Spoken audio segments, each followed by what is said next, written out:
Happy New Year! Let me just reiterate that. Welcome to 2021.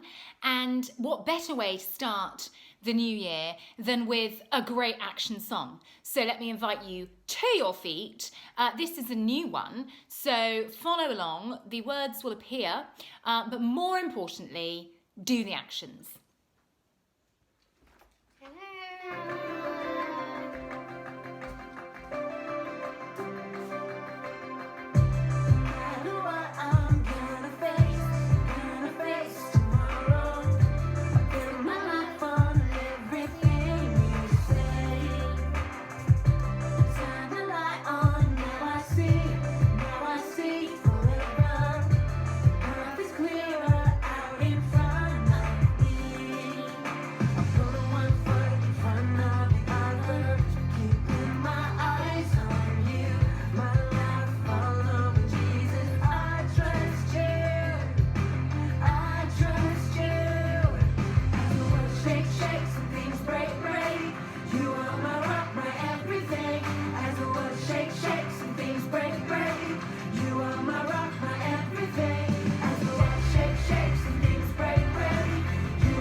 Okay, as we all know, at the beginning of a new year, or the end of an old year, you have to do a quiz. It's like the New Year rules, isn't it? So you've got to do a 2020 quiz. Now, I've selected some questions from the week junior. So this is a family quiz. I'm going to ask you 6 questions. You may want to get pen and paper. You may not. Same 6 questions. See how you go. It's all like stuff that happened last year. Number 1. Prince Harry and Meghan Markle moved to which country from the UK? If you don't know, have a guess. Second question. On which date in 1945 was VE Day celebrated? Was it A, the 6th of May, B, the 7th of May, or C, the 8th of May? Now, there's going to be some bonus points here. Bonus point if you can tell me what VE Day stands for. Bonus point if you can tell me what song we sang on our doorsteps on VE Day. Because, of course, many of us were homeschooling at that particular moment, weren't we? And so perhaps we were making VE Day bunting or cupcakes. Did we have a VE Day party? Can you cast your minds back? And can you, more importantly, remember the date? Third question. Who is set to become the US president in January 2021? This is January 2021. Later this month. Who's it going to be? Question 4. True or false? In January 2020, a musician played the piano while having brain surgery. Is that true or false?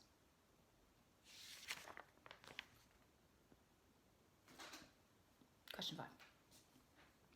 How much money did Greta Thunberg promise to give away after winning the Gulbenkian Prize for Humanity? Was it A, £90,000, B, £900,000, or C, £1 million? What was that? Question 5. Question 6. Who is the world's highest scoring international footballer of all time? Question 6. I'm going to give you one more for luck. This is the 7th question. Internet searches for which of these recipes increased by 525% by the end of April? Was it A, chocolate cake, B, banana bread, or C, sourdough bread? Are you ready for the answers? Okay, question 1. Harry and Meghan moved to the US, California, if you want to be more specific. Question 2, it was the 8th of May. VE Day stands for Victory in Europe Day, and the song that we sang was We'll Meet Again. Where am I? What was the next question? Oh, this was a good one. Oh no, but wait a second. Joe Biden is going to be the American president. I can't remember what I'm on now for. Is that question 4? Question 5, true or false? This one about the... that is false. But what is true is that somebody did play the violin whilst having brain surgery. So apparently what they did was the brain surgeon put her to sleep and then halfway through woke her up. So once they kind of got going, and then she played the violin for the rest of the operation, because what they did, they didn't want her to forget how to play the violin. They didn't want whatever they were doing in her brain to remove the parts of her brain that could remember how to play the violin. So she played the violin during her brain surgery. That is my favourite fact of 2020. What about dear Greta? She gave £900,000 of her money, her prize-winning money, away. And finally, it was, of course, banana bread. I wonder how many of you made banana bread this year, or indeed how many loaves of banana bread you've made, or how many loaves you've eaten. It's not my fave, but I do like to make it when I've got black bananas, which is quite often. So I think that's why the nation really embraced banana bread this year and went big on baking. How did you do? Did you get 7? Don't worry if you didn't. You can always get yourself a copy and see about some of those interesting, juicy stories for yourself. Now, the next thing that we're going to do is a challenge I'm going to set for you. Now, you can do this however you want. Either you can make it a race, or you can set a timer for 1 minute, and between you, as a team, you've got to go and select these items. So, 3 things. I want you to find, number 1, some mud. Number 2, a bare branch. And number 3, something green from your garden. Okay? Mud, branch, something green. You've got a minute-ish, or you can race it, don't care. Pause the video, off you go. All right, are you back? How'd you get on? Apologies to any parents that are now having to pick up bits of mud all trailed through the floor. Hopefully you got your mud in a container. Didn't tell you that, did I? So mud, a bare branch and something green. What are we talking about today? Well, let me give you a clue. I'm going to just slide this item into shot. This is my, I should say, Jessie tree. I don't know if you've ever had a Jessie tree or if it's something you do in your house during Advent. What we do here is we take this branch. It's normally at the beginning of the month. It's just a plain white branch. And then every day we add a little token to it that tells us something of the story of the Bible. Now I'm just looking for my first token, the one that says number 1, because on the number 1 token, it is, here it is, got a picture of, oh no, disaster. Can you see that? It's a picture of a tree stump that's been chopped. It says tree stump chopped, and then there's a new shoot coming out.